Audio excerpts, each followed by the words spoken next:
Audio Jungle.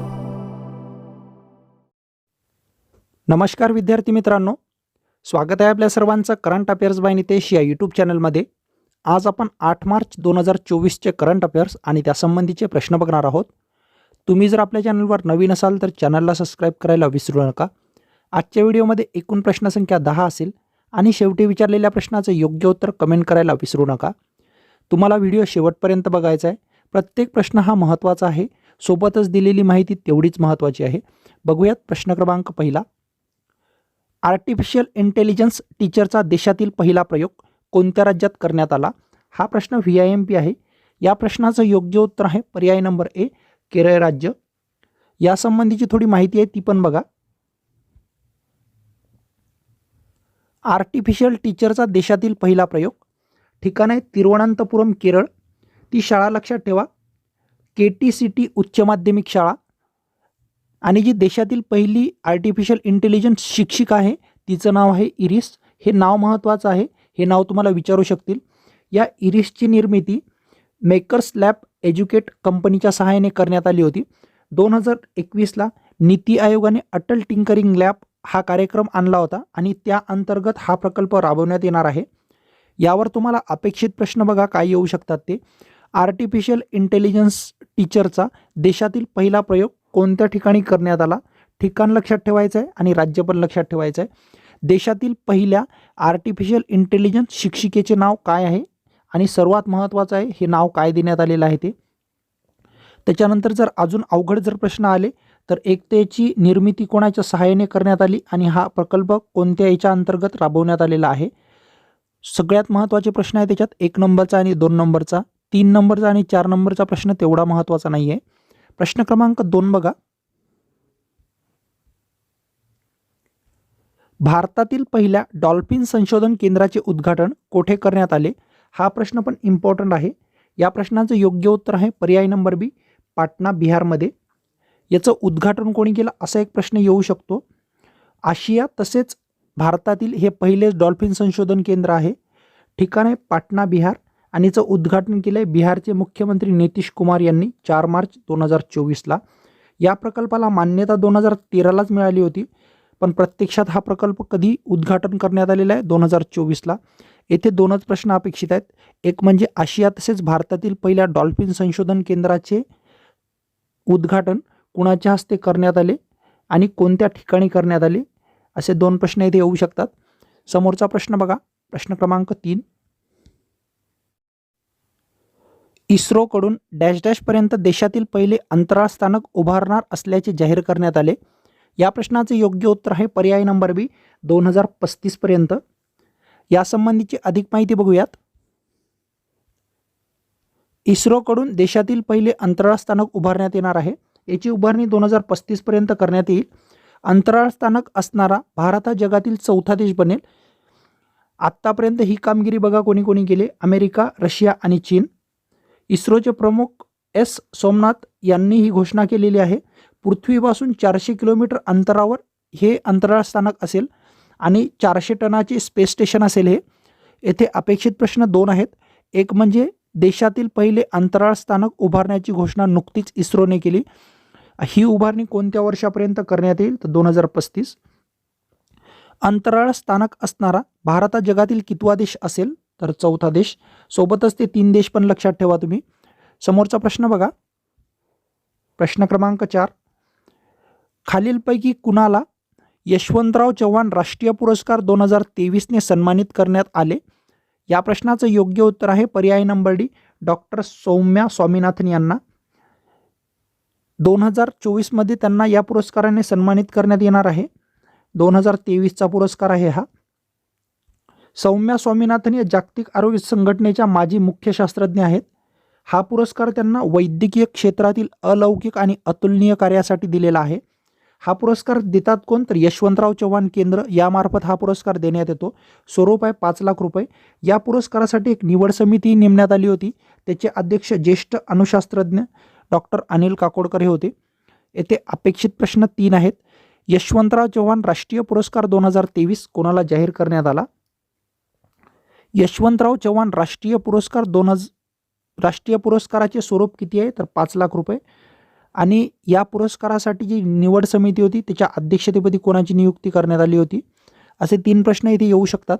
समोरचा प्रश्न बघा, प्रश्न क्रमांक 5. नवी दिल्ली येथे आदिती योजनेचा शुभारंभ किंवा या योजनेचे लॉन्च कोणाच्या हस्ते करण्यात आले.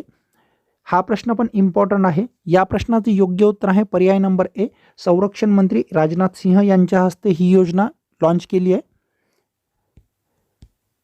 आदिती योजना क्षेत्र आहे, संरक्षण क्षेत्राशी संबंधित योजना आहे. ही लॉन्च केली संरक्षण मंत्री राजनाथ सिंह यांनी. ठिकाण आहे नवी दिल्ली.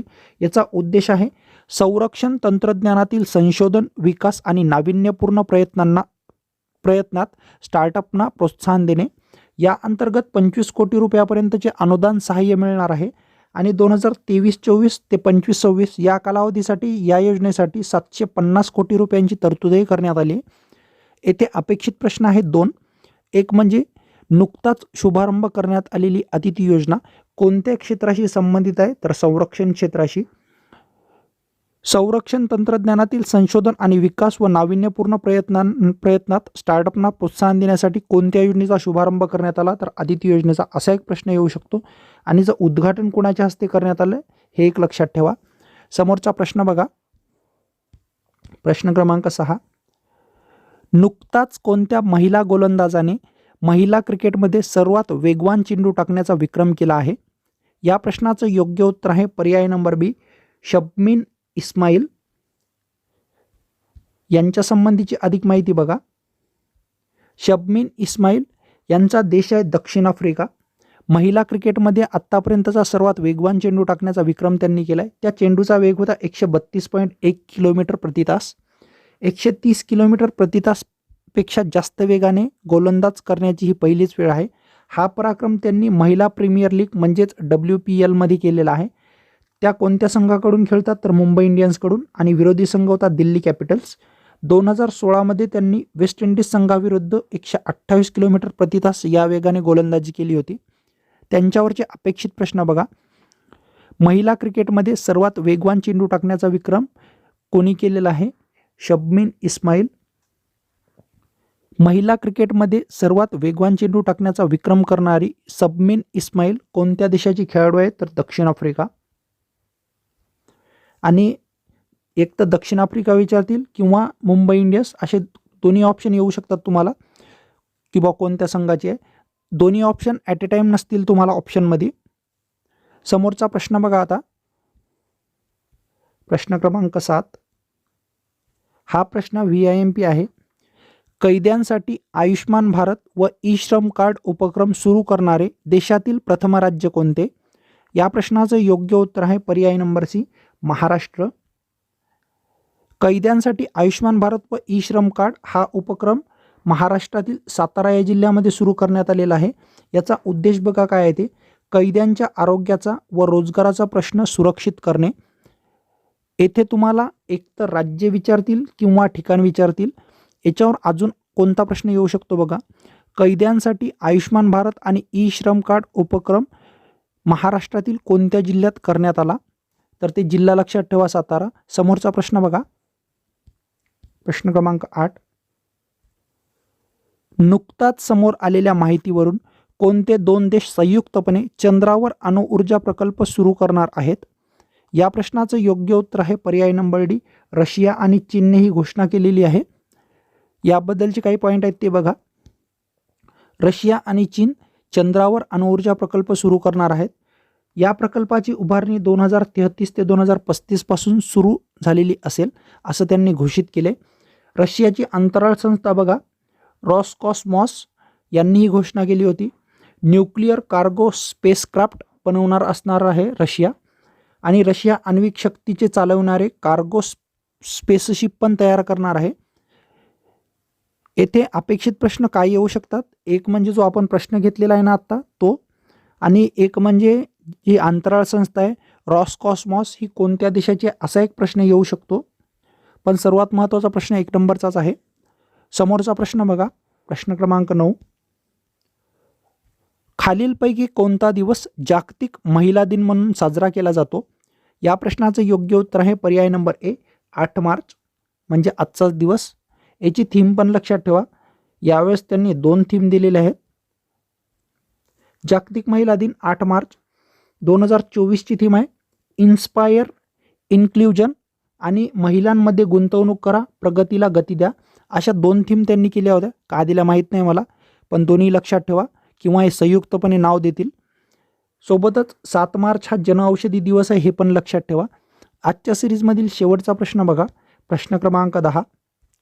बेस्ट ऑफ आशा भोसले या फोटोबायोग्राफी पुस्तकाचे प्रकाशन कुणाच्या हस्ते करण्यात आले? या प्रश्नाचं योग्य उत्तर आहे पर्याय नंबर बी, अमित शहा यांच्या हस्ते याचं प्रकाशन करण्यात आलेलं आहे. Best of Asha Bhosle biography पुस्तक प्रकाशन केलेलं आहे केंद्रीय गृहमंत्री अमित शहा यांनी 6 मार्च 2024ला.